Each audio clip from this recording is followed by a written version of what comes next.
পাঠে ও কলমে আমি দীপিকা। বারণ আছে আমার পাহাড়ের হাতছানির ডাকে সাড়া দিয়ে পাহাড়ে যাওয়া। বারণ আছে আমার বাগানের ফুল সুন্দর দেখে আকৃষ্ট না হওয়া। বারণ আছে আমার প্রেমের জোয়ারের সাথে সাথে গা ভাসিয়ে দেওয়া।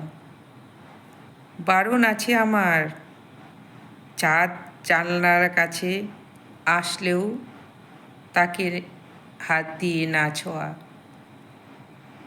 বারণ আছে আমার খোলা আকাশের নিচে প্রাণ ভরে শ্বাস নেওয়া। বারণ আছে আমার স্বাধীনভাবে ঘুরতে না যাওয়া।